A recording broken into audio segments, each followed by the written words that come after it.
So welcome everyone to the YIVO Institute for Jewish Research virtually. We have been planning this program in conjunction with the 14th Street Y for some time. And of course, the pandemic has upon us. So we're doing it virtually. So thank you so much for joining us here on Zoom. For those of you that don't know, YIVO is a wonderful place for the contemplation and the study of Jewish life, Jewish history, Jewish culture. At the core of YIVO, we have an amazing archive and library, over 23 million documents and over 400,000 books, which chronicle Jewish history and culture and which are used by researchers around the world. And although people are not coming to our building to access these materials, a lot of it is online. And we also have educational activities, public programs, exhibitions, and all sorts of things. And many of these things are accessible online. So I do encourage you to find us on YouTube for public programs, take our online classes. You can see a kind of the variety of different things we have available online at yivo.org/explore, and you can find us on social media. And we hope that you'll join us again. So now it's my pleasure to introduce Rabbi Charlie Buckholtz of Bad Rabbi Podcast. As an ordained rabbi, Charlie Buckholtz explores disorganized religion. Co-author of several books on topics from pop culture history to religious feminism, Buckholtz is also a writer of personal essays for the Washington Post, Tablet, and the Jewish Week. An observer of the spiritual dimension of politics, culture, and current events, with particular focus on the infuriating, inspiring, and absurd, Buckholtz is also a stand-up comic, a hip-hop artist, and the producer of the Bad Rabbi Podcast, of which this is an episode. So thank you all for joining, and I'm going to hand it over to Charlie. Well, thank you, Alex, and welcome Eddy Portnoy. Thank you so much for being on Bad Rabbi. Thanks for having me. Eddy is the academic advisor and director of exhibitions at the YIVO Institute for Jewish Research, and I would like to open up with a few words of my own and then circle back around to the question of what that role entails, if that's all right. Sure. Thanks. So this podcast, broadly speaking, covers matters of spiritual leadership, cultural leadership, and comedy.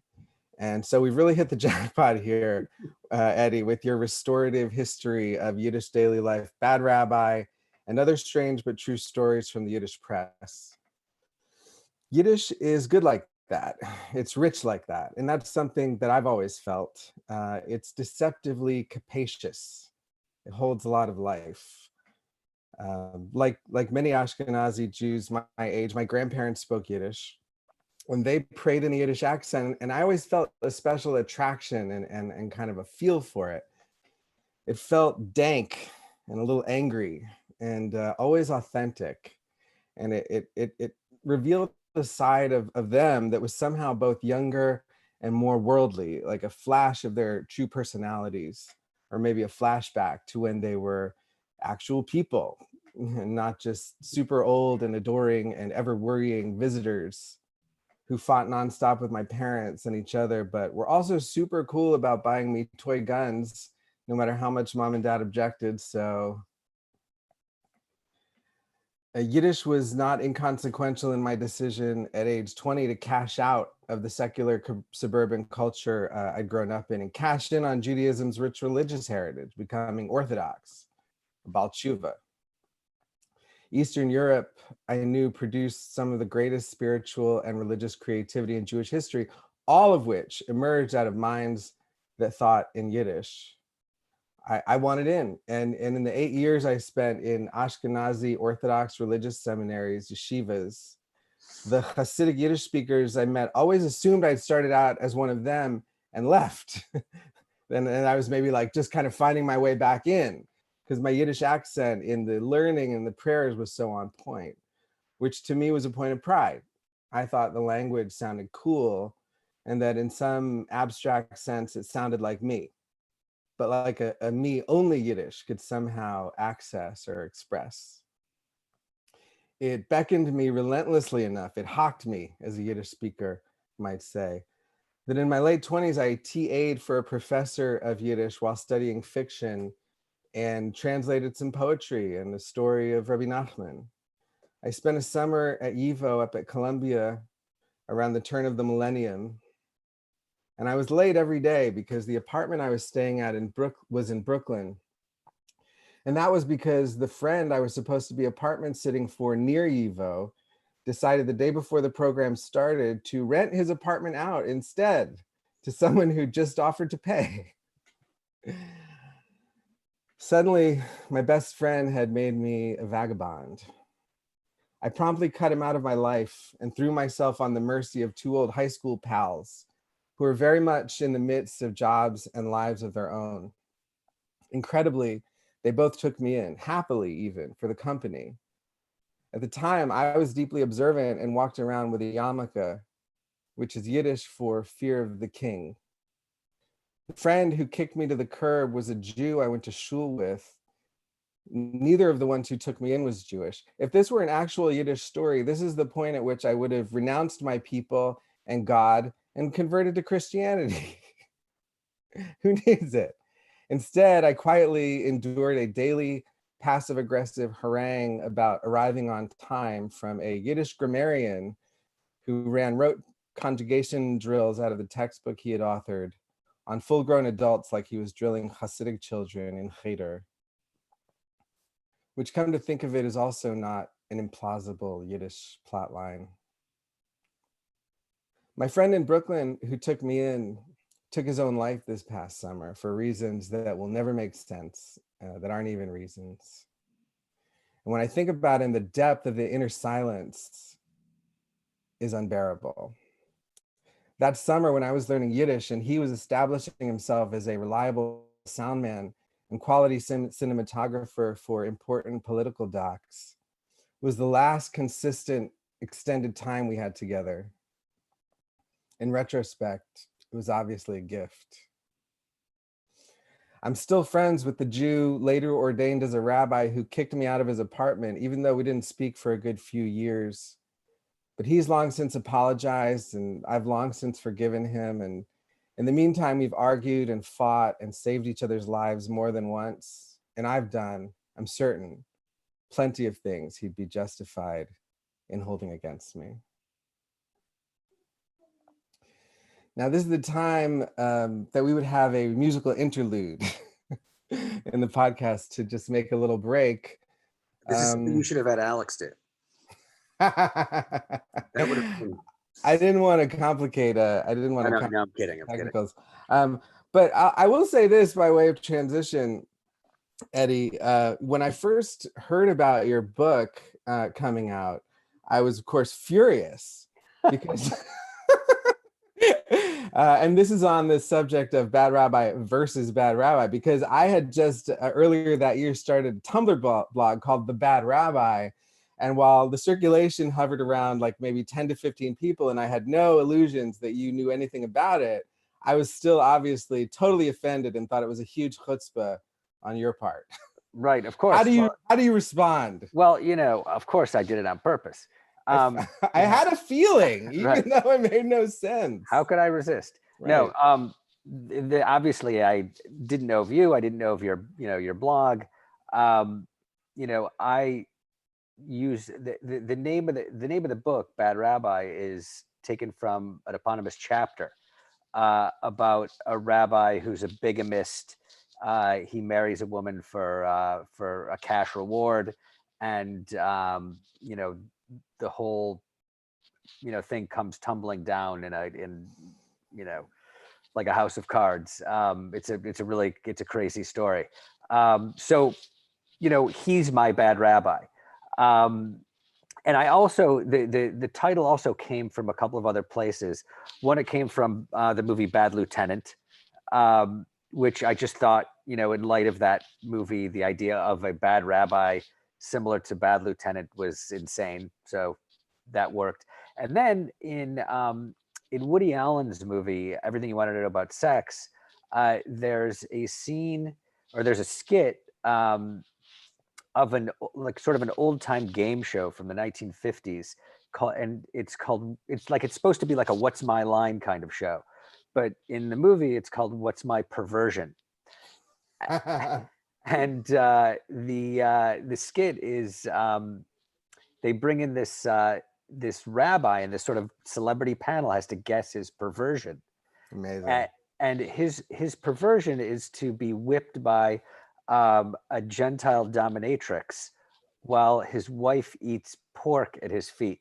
I remember that now. Yeah. You say that. And so while this dominatrix is whipping him, she's saying "Bad Rabbi, Bad Rabbi," and so that's also, those are the sources where where I got the title. No, that's fantastic. And when I read that story, it struck me that even though and I want to get to this also, there is a lot of like actual violence in the book, and that's a prominent scene. It still struck me that even the bad rabbi was like a shlemiel. Like what made him a bad rabbi? Oh, yeah. But it's like he wasn't like a powerful figure of malice. He was really just kind of like got dragged along by the ear. Yeah. He thought he was doing, he was going to make some money in an easy way, and it just, he got involved with the wrong crowd, and it all fell apart, and it wound up as like a very significant embarrassment to him.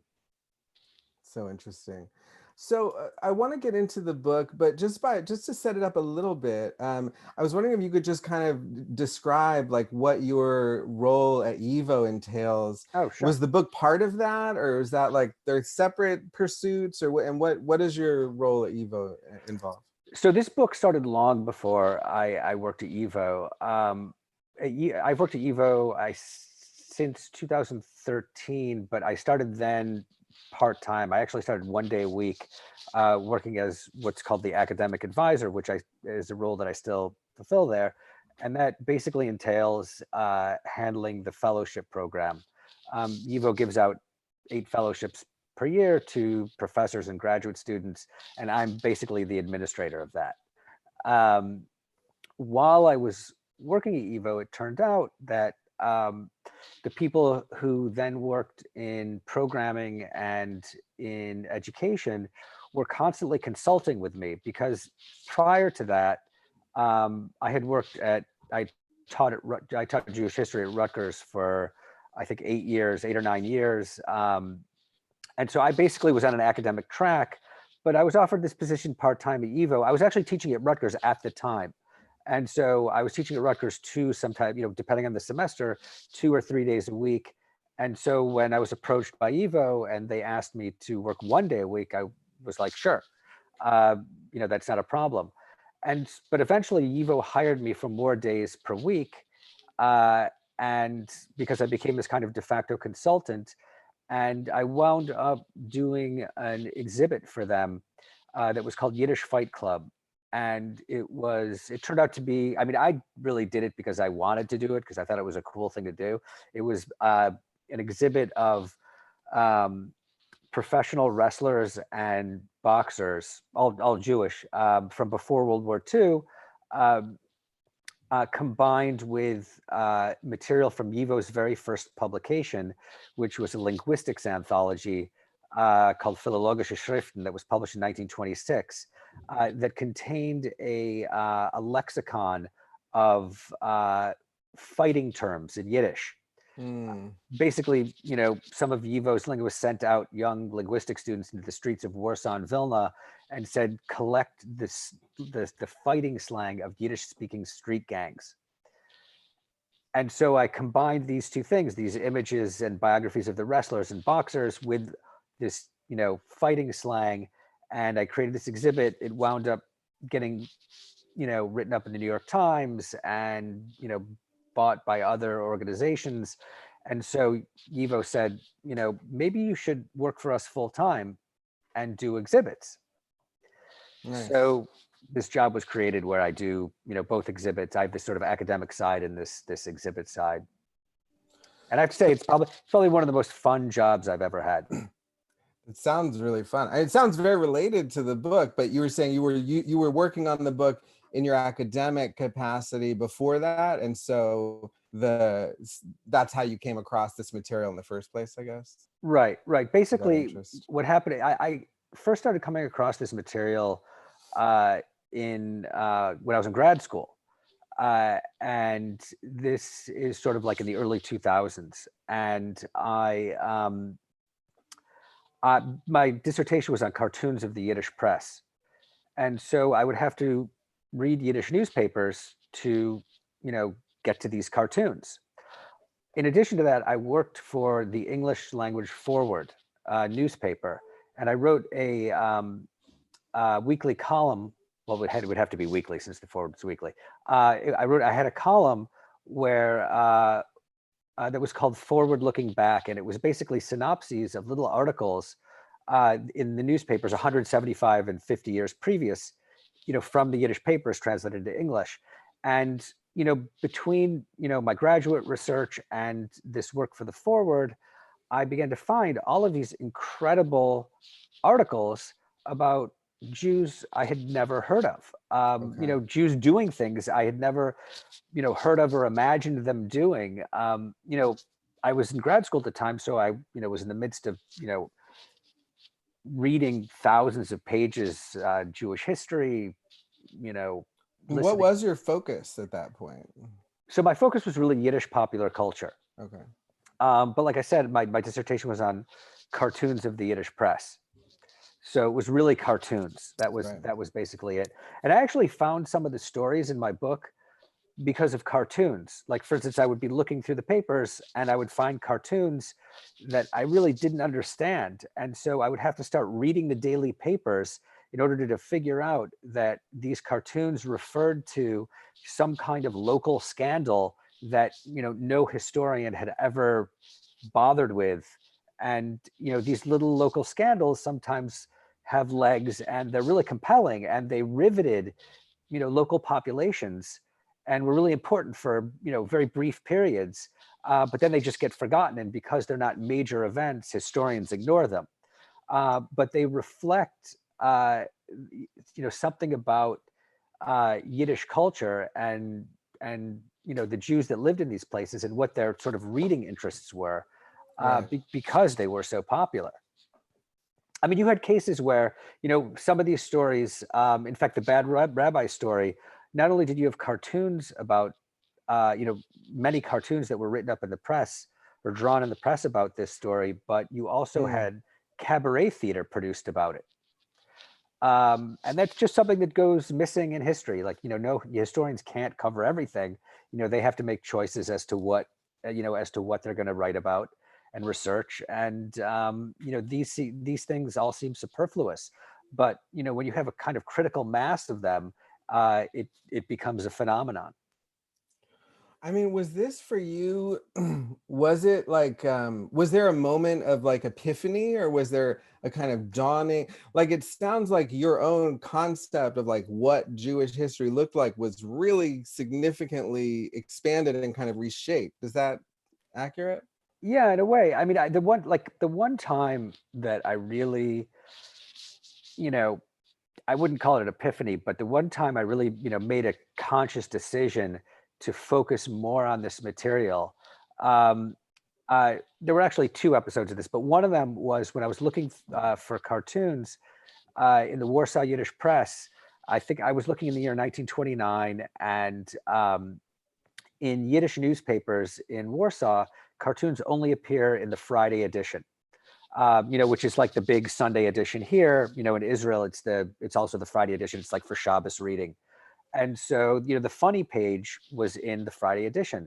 So I was looking at all these newspapers on microfilm. So I would turn the dial and skip the entire week because I only needed to look at these cartoons that were in the Friday paper. So I didn't need to look at what was going on in the rest of the week. But one time I turned the dial to skip, the entire week, and I went too far and I wound up on a Sunday. And the article in front of me was entitled, Two Wives, Flaming Fists, and the Police. Oh my God. And so I was like, all right, I'll bite. This sounds interesting. So I read the article, and it turns out to be about this Chassid in Warsaw who fell in love with his wife's best friend, married her secretly, set her up in an apartment outside of town, and he shuttled between the two women, telling the first wife he was away on business when he was seeing the second wife. The neighbors of the first wife figured out what he had done, and they contacted his older brother, who was of course also a Chassid, and his older brother was furious, and he arranged for a hearing in the Warsaw Beis Din, in the Warsaw Rabbinical Court. And so he physically dragged his younger brother there. When they got there, both wives were there, along with about 30 or 40 members of the first wife's family and a panel of 3 rabbis. The rabbis ruled that he had to divorce both women, which they did on the spot. And they wrote out writs of divorce. He signed them, gave them to the women gave them to the rabbis. It made it official. And when it was official, his older brother ran over to him and punched him in the face. The 30 members of the first wife's family jumped on the second wife and started beating her up. Oh, wow. The rabbis ran out, and the shamus had to call the police, who came and arrested everyone. So I sat there in front of this microfilm reader and I was like, wow, what an amazing story. Yeah. This is great. I wonder if there are more stories like this.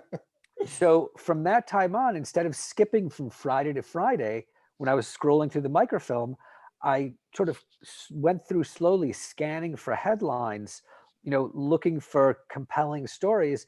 And, now you can just digitally save everything, but then you had to print them out.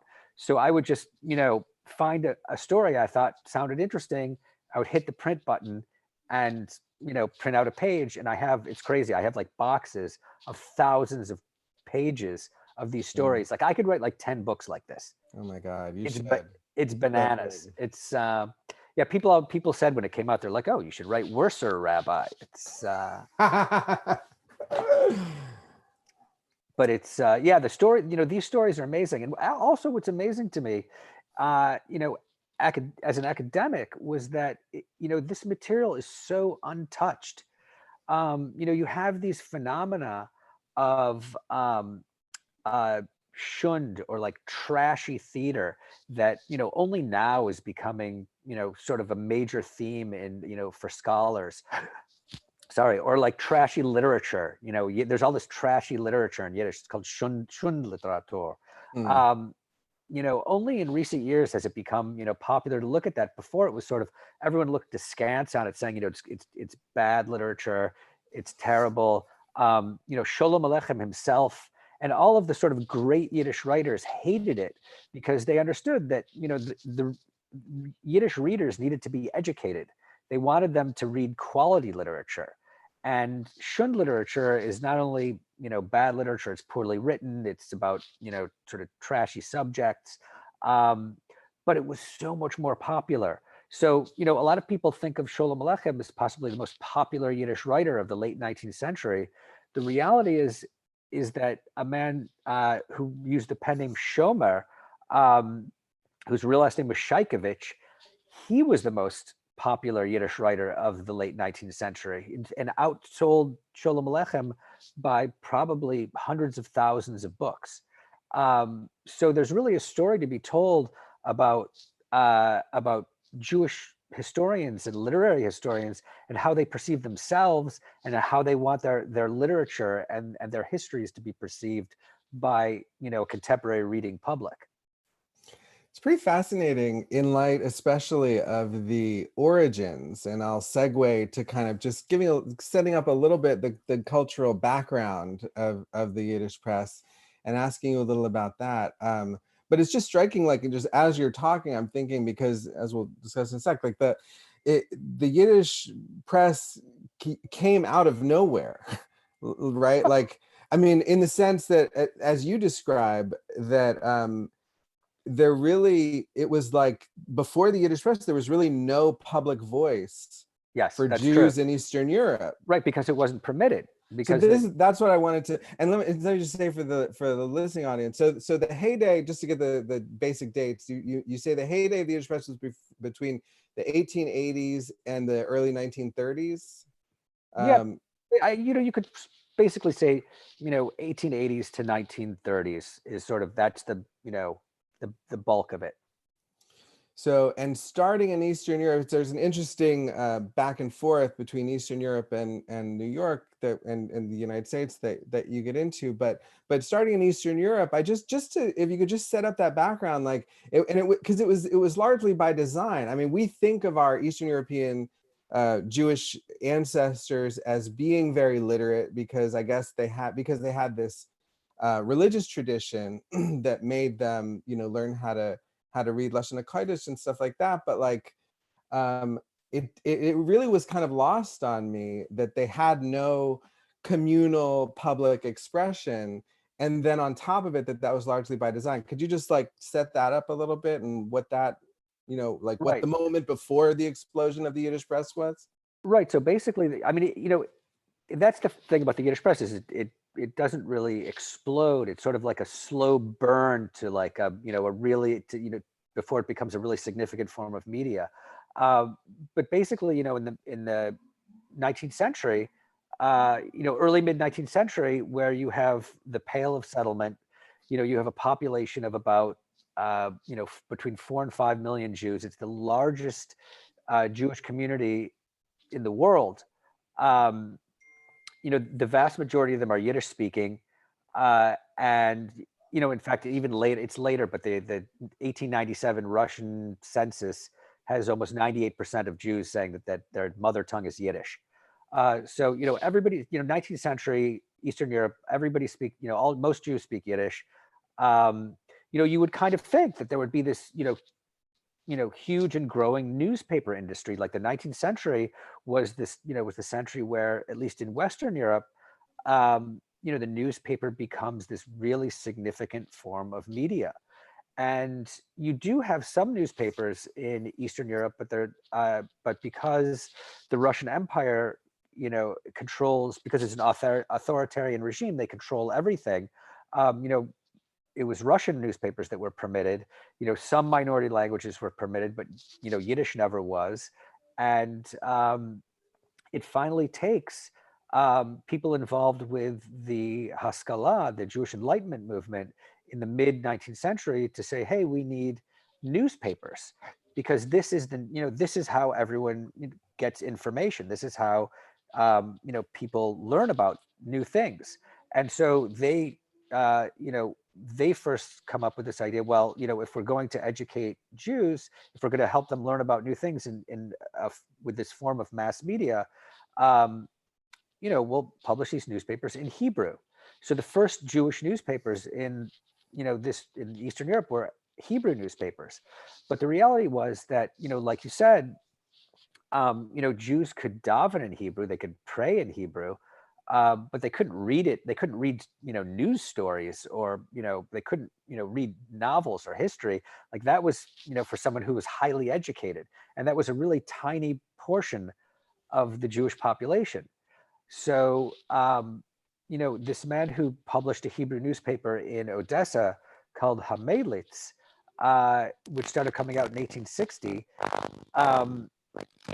he was, he published this newspaper, hoping that it would become this sort of Jewish mass media. But you're getting a little, I don't know, little feedback, I think.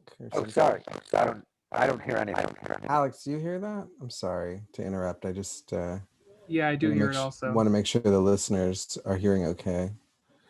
I don't know why that just suddenly started. Eddie, you want to try talking again? Is it working? Yeah, that's better. I don't know. Better. Okay. Yeah. All right. I was cool. Sorry about that. Keep going. All right. So this man, Alexander Zederboim, who founded Hamelitz, this first Hebrew newspaper in the Pale of Settlement, they started coming out in 1860. He thought it was going to be this great form of Jewish mass media, but he was only really able to get about 150, 200 subscribers, in a population of like 5 million, which is pitiful. So he was made to understand that if he wanted to have an actual mass media for Jews in the Pale of Settlement, it would have to be in Yiddish. And so he created this newspaper, Kolmavasar, which was this, it started out as a supplement, although it was completely different, to Hamelitz. That's the way he was able to get permission to publish it from the government. And it became enormously popular. He was allowed to print 5,000 copies per issue. They all sold out. Typically subscribe, one person in a shtetl would subscribe, and then, they would kind of have public readings. It would get lent out to people. It was, it was considered a really value. People didn't, throw away the newspaper when they were done. It always went to someone else. So it really got spread around, and it became the cradle for Yiddish literature. The greatest early Yiddish writers of, modern Yiddish literature, wrote in this newspaper. And so, this lasted really only about 10 years. Then there was no Yiddish newspaper for most of the 1870s in the Pale of Settlement. Then the same man who published this paper was allowed to publish another paper from 1881 to 1889. And that was it for newspapers during the entire Russian-ruled 19th century in Eastern Europe. In America, it's somewhat of a different phenomenon. You don't have restrictions on the press. So as soon as people saw an audience or the possibility of an audience for Yiddish, they began publishing papers. So the first Yiddish papers began coming out in 1870. And this is at a time when there are, 10 years before the mass emigration from Eastern Europe to the United States. The number of Jews in the United States in 1870 is probably something like 75,000 or something like that. 30, 40 years later, you would have millions, and you would have huge audiences for Yiddish papers. And it was really in the United States where the Yiddish press first became a major mass media phenomenon. And to the point where you had by the 1920s 4 or 5 daily newspapers in Yiddish in New York alone, with a circulation that really rivaled English language newspapers. A question about that. I was thinking as I was reading, because it's such a striking thing to go from like having no public organ like that, the whole journalistic enterprise and system, to having that. And there's one way of looking at it, which is like, there's all this life that we suddenly have access to. It's like we turn up the volume on that, and which we couldn't hear before. And I'm sure that is true. But it also, I feel like it must be true that it also transforms the culture that suddenly has this ability to express itself in a new way. Like, is that something that you see as well? Yeah, absolutely. You not only have, it transforms the culture in so many different ways. One of the funny things, I think in my introduction, when I'm discussing the Yiddish press, I say that, the Yiddish press is one of the things that made Jews modern. But if you look at, the scholarly work in this realm, all kinds of things made Jews modern. Literature made Jews modern. Cafes made Jews modern. There are all kinds of things that contributed to, to the Jews, modernity. But one of the things that I mentioned in my book is with Kolmavasar. This is just an early example of this. In the 3rd issue, there's an article on the giant sequoia trees in California, and it's an article that was probably translated into Yiddish from German or Russian. The editor saw it and they were like, "Oh, this is interesting." They put in all kinds of articles about the sciences, about history, all kinds of things that really Jewish readers really didn't have, they had never had access to. So, this article appears about the giant sequoia trees. A few months later, a letter appears from a reader saying, "Dear editor, I really enjoyed this. I really enjoy your newspaper. I'm learning so many new things. I particularly found this article about the giant sequoia trees interesting." And in the article itself, it talks, like, the article mentions that these trees are, they're described to an audience that, has no concept of this. They're described as being, taller than the tallest tower you've ever seen and wider than the widest house you've ever seen. And they're thought to be 8,000 to 10,000 years old. So in this letter to the paper, the reader says, I really I'm learning so many new things. I particularly found this article on the giant sequoia trees interesting, but I think you may have made an error, because how can a tree be 8,000 to 10,000 years old when the world itself is only 5,423 years old or whatever? Akasha.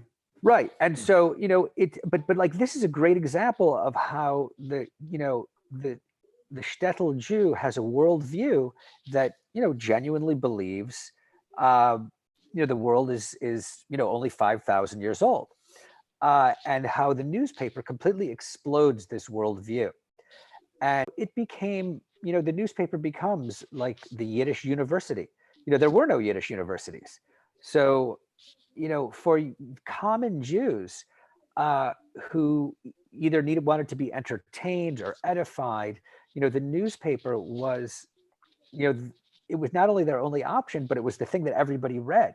And, they learned everything from it. So in Yiddish newspapers, you have like a huge amount of information that you don't have in regular newspapers. You have all kinds of articles in all kinds of newspapers, about history, science, literature, all kinds of things. Like, it becomes this sort of like all in document that contains so much more than a regular newspaper. And the editors understand this, and they're there, they're there to help edify their readers. Right. So interesting. Yeah. I mean, it definitely, and that was very striking, like how much it holds, like how much they really like expanded what a newspaper could hold and could be, because they had all of these objectives. And it's interesting that, like you're saying, in some ways it did help to bring Jews into modernity.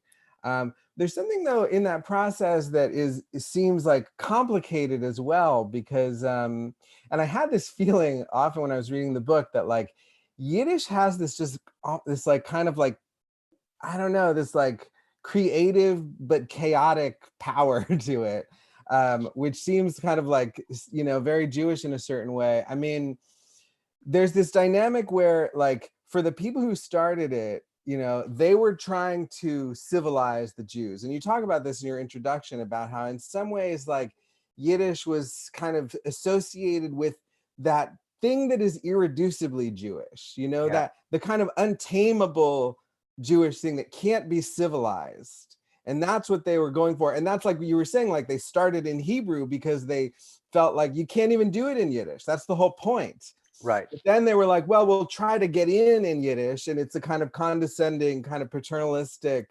trying to civilize the people. And so they start these Yiddish newspapers with that intent. And very soon, like the whole enterprise goes insane. And instead of and basically their prejudice in some ways kind of turns out to be correct, because they try to civilize Yiddish, and instead Yiddish totally wildizes the whole form of the newspaper. And as it shows in your book, like the newspaper becomes this insane Wild West with like no rules, and journalists are speaking in a kind of familiar voice, and they're talking about things that usually aren't covered. And so it's like kind of Yiddish wins in a certain way. I mean, what do you think of that? Well, I wouldn't say that it's it's necessarily totally wild. There are definitely rules, in that journalists follow. But there was, up until the 1880s, really, there was nothing like there's no such thing as a Yiddish journalist. There were people who sort of dabbled in it, but like until the press really gets going, and this really only happens in America first, Yiddish journalist was a job that had to be invented because it just didn't exist. So it's not like they could come up and cut their teeth on like a newspaper that had existed previously. They had to do it all on their own. But but as far as like something like the Haskalah, the people who were associated with the Haskalah, who started the first Yiddish papers, the Jewish Enlightenment. The Yiddish press was kind of it was like their child who they they just couldn't control, and wound up doing really incredible, beautiful things that they may not have agreed with, but its success is undeniable. And its success in educating common Jews is also undeniable. And that's also in light of the fact that a sort of modern education just wasn't available anywhere else. At least in the 19th century. I mean, it was to a certain degree for certain people in certain times, but to the sort of masses of Jews, a modern education wasn't attainable. And so, the newspapers where they went and got it. And that just, it provided so much to them in a way that was not only valuable to them, but there were also, like, because it's a newspaper and not, a textbook, you wind up with all kinds of fascinating, compelling, entertaining stories that are sometimes news stories, and sometimes it's, great literature, sometimes it's the classics. Sorry, my dog is barking at it. It's the capriciousness of the in-home podcast. But you had such a wide array of different things. Like I said, you had the classics of other cultures translated into Yiddish. You had new Yiddish classics created. You had like great literature. You had terrible literature. You had the sort of sensationalistic, pulpy news stories. You had, I would think, because you talk about how those things are all kind of juxtaposed and mixed in with each other, I would think that collapse of high and low culture would have been kind of embarrassing and infuriating to a lot of, I think that some people, I mean, certainly it embarrassed some people. I think that there were certainly some writers and editors who felt that material like this didn't belong in their paper.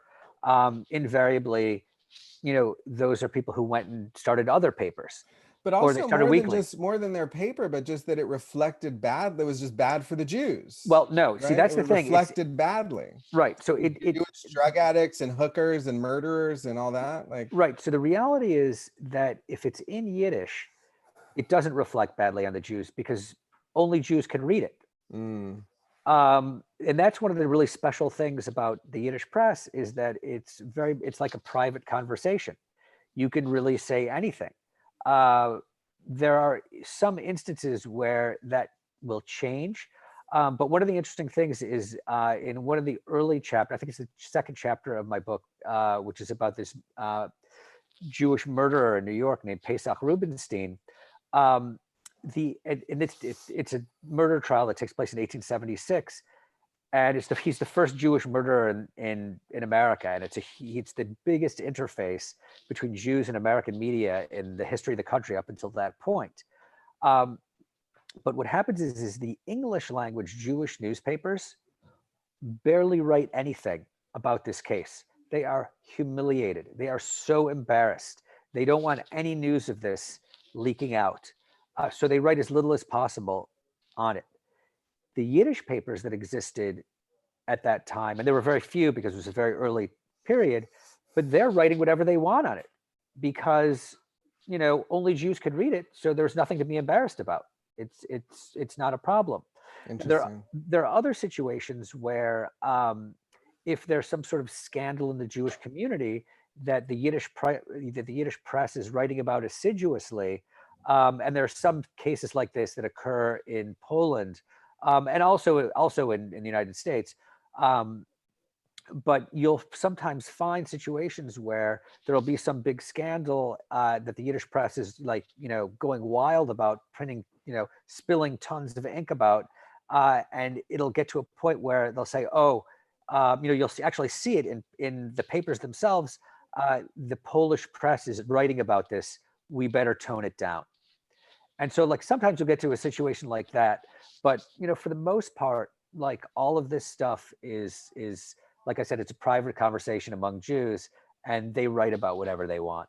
And so as a result, you wind up with, you know, like the full gamut of humanity rather than just, you know, the good, the stuff that makes you look good.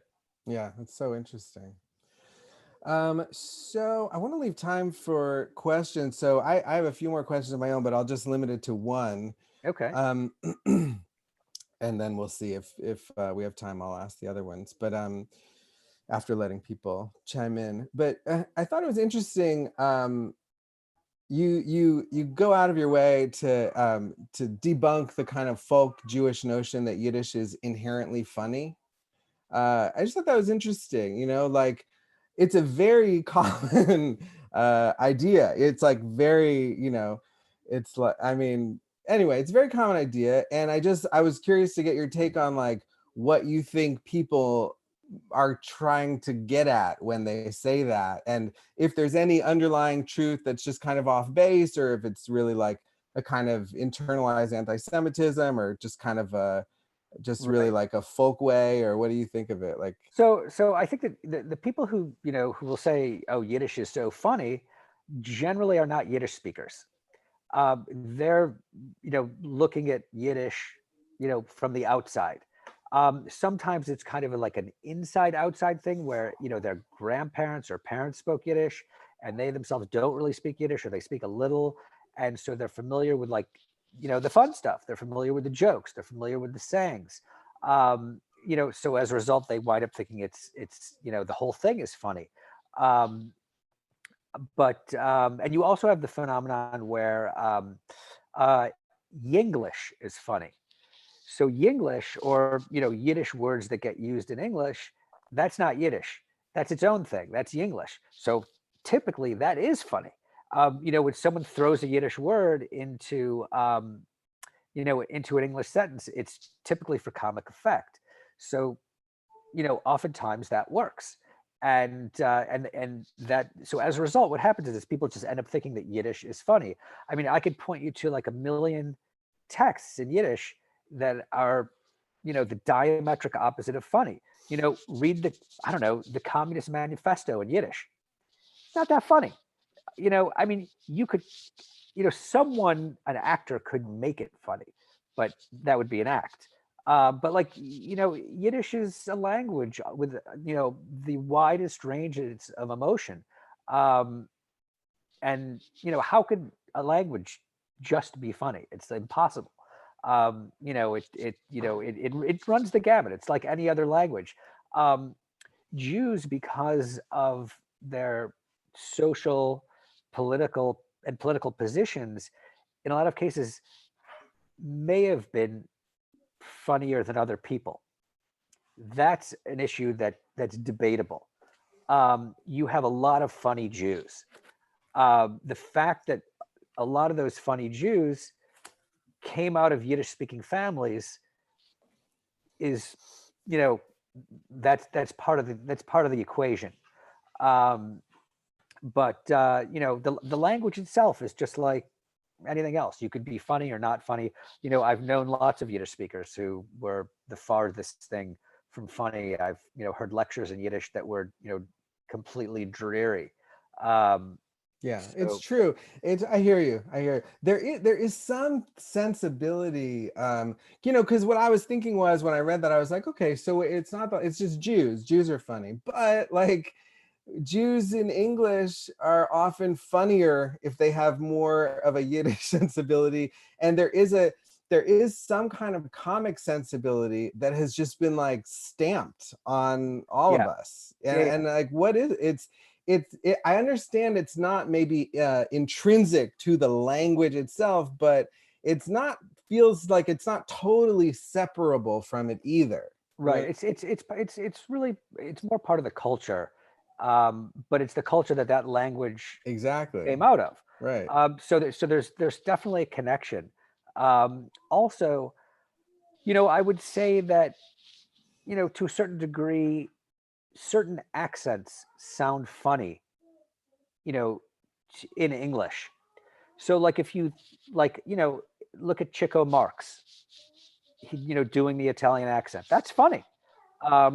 People, or if you look at, I don't know, older Yiddish comedians who did shtick in Yiddish accents, to an audience, that's funny.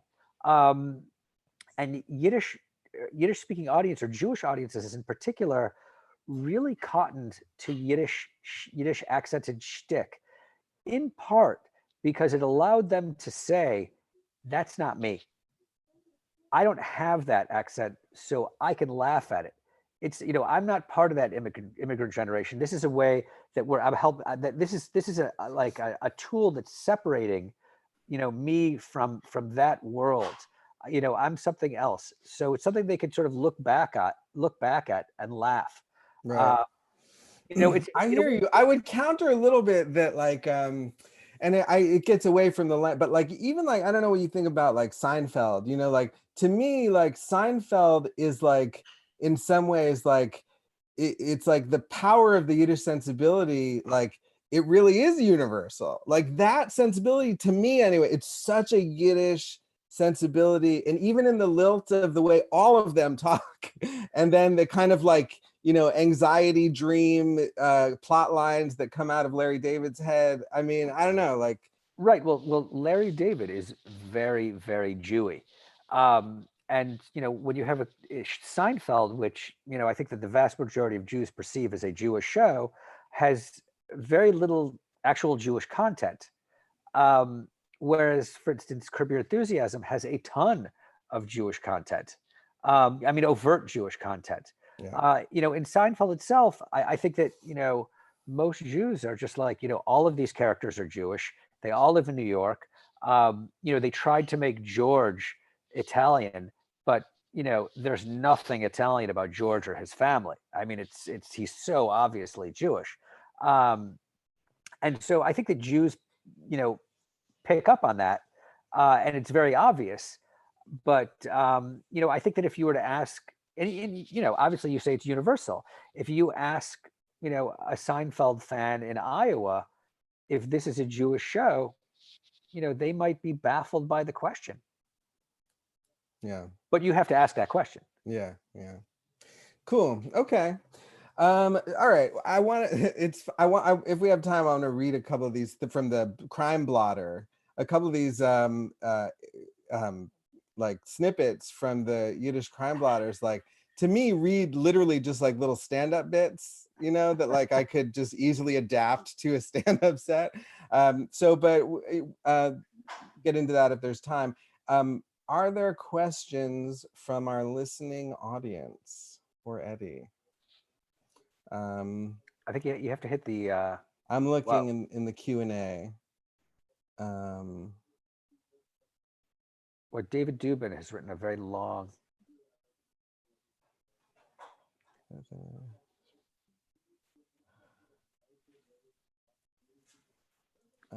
All right. It's about the pronunciation. Can you see that, Eddy? Yeah, I can. I'm just trying to find this word. Yeah, I don't know what the word is. I don't know what the word is. It's right. The word. Oh, tchotchke. Oh, tchotchke. Okay, yeah. Tchotchke. Is that it? So you say. Tchotchke.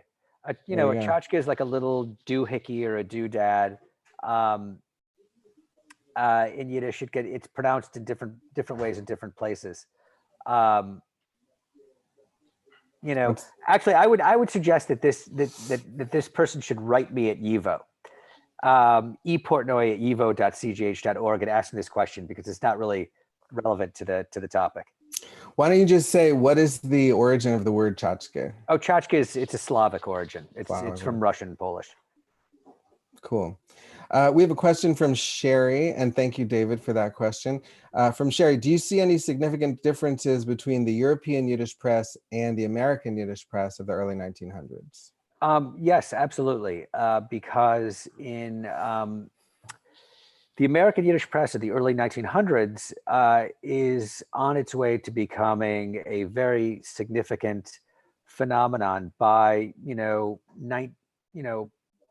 1910, you have 4 dailies in New York, 4 Yiddish dailies in New York. So you have this huge immigrant audience that's eating up this material. There's tons of it. At the same time, in Eastern Europe, it's really just getting its legs. So you have to keep in mind that the Russian Empire exists until 1917. So the Pale of Settlement itself is not opened until that, autocracy falls. So they were controlling, the parameters of the Yiddish press. So, you have the first Yiddish daily. It doesn't come out in the Russian Empire until 1903, which is incredibly late. And you have to have to keep in mind that this is the largest Jewish community in the world. And it comes out of St. Petersburg, where permission is given to publish it. The real Jewish cultural center is Warsaw. And in fact, most of the material is written in Warsaw and sent to St. Petersburg for publication in this newspaper. You eventually, by 1908, you have the first major Yiddish daily in Warsaw. You have a couple of attempts in 1905 that don't really work out. But in 1908, you have the first major Yiddish daily published in Warsaw. And then about 2.5 years later, its first major competitor. And they become the major Yiddish newspaper in intra-war Poland. I'm talking about newspapers, their names are Heint and Moment. And then you wind up with others, but because the sort of economic situation in the United States, because the economic and the political situation in the United States is so much more stable than it is than in Eastern Europe, you wind up having a much stronger and prolific Yiddish press than you do in Eastern Europe, where you have, world wars, you have terrible economic situations, and as a result, the quality the quantity of the Yiddish press really suffers because of that. Awesome. Thank you. And thanks, Sherry, for the question. Question from Boris Furman. Can you speak to the intersection of the Yiddish theater and the Yiddish press? Sure, of course. So in Yiddish daily newspapers, you, of course, had tons of advertisements for Yiddish theater productions. You also had reviews. You have the first Yiddish theater criticism in Yiddish newspapers. You wind up with theater sections in the bigger editions of the newspapers. Yiddish theater was huge, so of course the newspapers are writing about it. It's the largest performative phenomenon in the Jewish world at the time. So of course Yiddish newspapers are going to write about that. You also wind up with discrete Yiddish theater magazines, not just in the United States, but in Poland, wherever there's a significant audience for that kind of thing. Very cool. Thank you, Boris, for the question. We have another one. Sorry, just scrolling. Beth, I'm curious about possible contrasts of development and function of Yiddish press relative to press in early America. So you addressed that. Emergence of German language newspapers after 1848 in the US, Black press after the Civil War. So yeah, all of these are the German language newspapers, or at least German language Jewish newspapers, which existed, are very different from Yiddish newspapers, mostly because the audience, the producers of them and the audiences are different. They're better off financially. They're more bourgeois. You can even see this in the advertisements. If you were to compare advertisements in German language Jewish newspapers in the United States to Yiddish newspapers in the United States, you'd see like a vast degree of difference. What I would say is the closest parallel to the Yiddish press here is the Black press, because generally, whites didn't read the Black press. They kind of, some African American newspapers sort of wrote about things the way they wanted to, and so there actually are some parallels between what's produced in the Black press and the Yiddish press during these periods. Cool. Thank you, Beth, for the question. Alexander Freudenthal asks, is there a difference between Ladino and Yiddish culture regarding humor? Do we perceive the Yiddish culture as more funny and the Ladino culture as more serious? Okay, I have to say that I know Alexander Freudenthal, and he's one of the greatest people on the planet. Excellent. He produced he composed a series of songs based on Bad Rabbi. Wow. And it was performed in, oh my God. Yeah, he's from Stockholm. It was performed in Stockholm at a legendary jazz venue called Nalen in last October, and it was incredible. So sounds amazing. Of course, thank you, Alex. Unfortunately, I cannot answer this question adequately because I don't know Ladino. So I could talk about perceptions of Ladino. There was certainly a Ladino press. What I can do is I can point you to a book called I think it's called Making Jews Modern. It's by Sarah Abravaya Stein. And what she does is she compares the Yiddish newspapers of Eastern Europe to Ladino newspapers in Turkey. And so that would be a good resource in order to be able to understand this question. But I think that I don't know that Ladino has that kind of same humorous sensibility that's attributed to Yiddish. Maybe it does, but unfortunately I am not well schooled enough to be able to answer the question. So my apologies. Thank you, Alex. I'd love to hear that Bad Rabbi song cycle at some point. That sounds pretty interesting. Amazing. Yeah, wow. Okay, Martin Smolin asks, what was the role of the Yiddish press in furthering Zionism and communism? Any difference between US and Eastern Europe? Okay, so the answer is that role was enormous. Certain newspapers were Zionist in orientation, and those newspapers assiduously promoted the ideology. Some newspapers were also communist in orientation, and they promoted that ideology. Different newspapers, some of them were very politically inclined. For some newspapers, that was their raison d'etre. So when you have a newspaper like the Freie Arbeiter Stimme, which was the anarchist weekly in New York, they're there to not just, present the news. They're there to promote anarchism. That's what they're doing.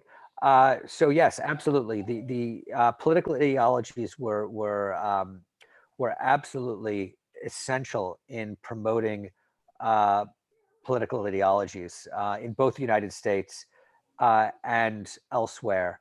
Obviously, when you have a situation like in the Soviet Union, where the only newspapers that are permitted are, government ordained newspapers, they're all communist in nature. So of course they're promoting the ideology, but you also had communist newspapers in New York and elsewhere that are doing the same thing. So yes, newspapers were very important in that regard. Interesting. Okay, from Stephen Fruckman, this is the last question that we have in the chat. Mr. Portnoy, I really enjoyed the Yiddish Fight Club exhibit when it came to the Yiddish Book Center and was hoping to do more research into the history of Jewish professional wrestling with Jack Pfeffer in particular. I was wondering if there are any stories about it you particularly enjoy telling, or if there's are any resources you recommend. As it happens, I'm working on a book about Jack Pfeffer. You could contact me offline if you want more information. But Jack Pfeffer was this incredibly fascinating character. He was a Jew, from Warsaw-born Jew, who emigrated to the United States in the early 1920s. He actually traveled here. He was working for a Russian opera company, and when they came to the United States to perform, he sort of jumped ship and became a citizen, he originally wanted to get into the opera business in the 1920s in New York, but he wasn't able to find a way in, and so he did the next best thing, and he became a professional wrestling promoter. I think that opera and professional wrestling are very similar in some regards. They're sort of like very grandiose. So he becomes this sort of character in professional wrestling, and he's responsible for bringing in, wrestlers that were more, based on spectacle than skill, and to a large degree, the kind of wrestling that you see today, WWE, is the result of his handiwork. So, I could spend a lot of time talking about Jack Pfeffer. I won't, but I am working on a book about him. So if you want to contact me, via YIVO, I'd be happy to discuss it with you. Awesome. Thank you, Stephen. And thank you guys all for the questions. Just by way of wrapping up, Eddy, you at the end of your introduction, you kind of come around to talking a little bit about the kind of broader significance of this project. And I began the podcast by talking about how I focus a lot on comedy, cultural leadership, and spiritual leadership.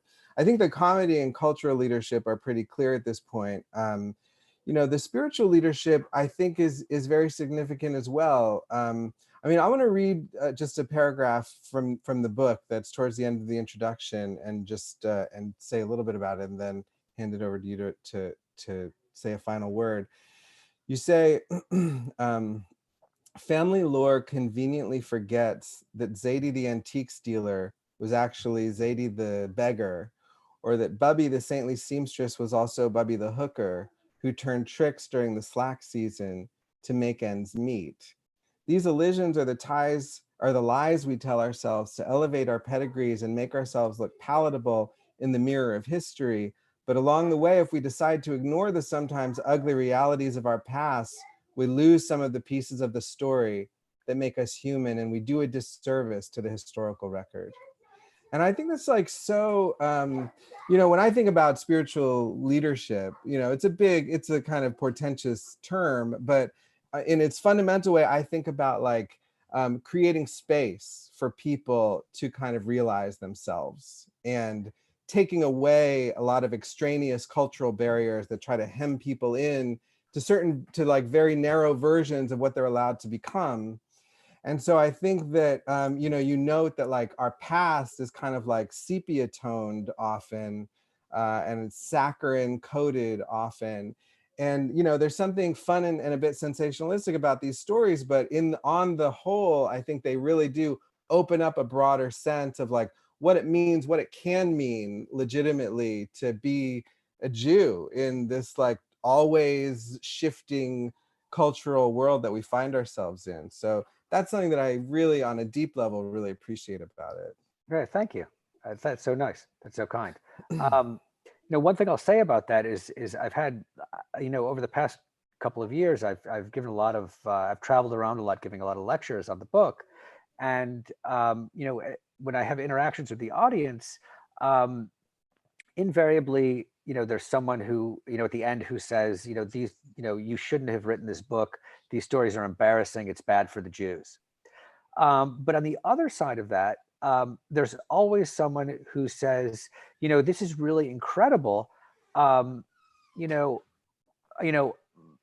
grandfather was in Sing Sing for 10 years, for counterfeiting. And I never had a way to talk about that. I never felt I could tell anybody about that because it was too embarrassing. It was, obviously it's embarrassing for anyone, not just, for Jews, but like especially for Jews, because like there's this whole perception that, Jews are intelligent, Jews are professionals, there's a certain, box that Jews are supposed to fit in. I had a really amazing experience. It was actually the last talk I gave before the pandemic hit. I gave a talk at Portland State University in Oregon, and a guy came up to me and he said, I really want to thank you for your book because you really kind of have opened up the parameters of what kinds of things Jews do. And he said, when I was in my early 20s, I got caught up with a bad crowd, and I wound up in prison. And, like it seemed like the most un-Jewish thing you could possibly do. But he said that now I see that, there's like a historical precedent that, I fit in. And I was so, I mean, I obviously wasn't happy this guy went to prison, but like, I felt like, and this is not why I wrote the book, but it's just sort of like, it doesn't hurt. Right. I was just so pleased that, someone's takeaway was, like this helped me to fit into my culture in a way that I wasn't able to before. And then to me, that was just amazing. That was just really thrilling for me. That's awesome. Yeah. So, like for me, like I love the stories because they're fascinating, and, they humanize Yiddish speaking Jewry. They shine a light on, a Jewry that, for the most part, people only know how they died, in the Holocaust, and that's kind of all they care about. But this was, an incredibly rich, diverse culture. And, it's just endlessly fascinating to me. So, any way you could shine a light on it and make it interesting for people, I'm willing to do. So that's what I do. Can I get an amen? I mean, that's Sorry, I don't mean to preach. I meant an omen. That's a great note to close on, I think. So Eddy, thank you so much. This has been an awesome conversation. Alex also, and YIVO, yeah, thank you so much for hosting, and really my pleasure. I hope we can do it again sometime. Yeah, I would love to. It was really, really wonderful. Thank you. Awesome. And thanks for everybody who showed up to listen. I appreciate it. And you can find more episodes of Bad Rabbi at my website, badrabbicharliebuckholtz.com, or on iTunes. So check those out. But I guess, the YIVO has tons of online material, online classes. Go to yivo.org and you can find it all. Awesome. So you all have your marching orders. Until next time, thanks so much. Yeah, thank you.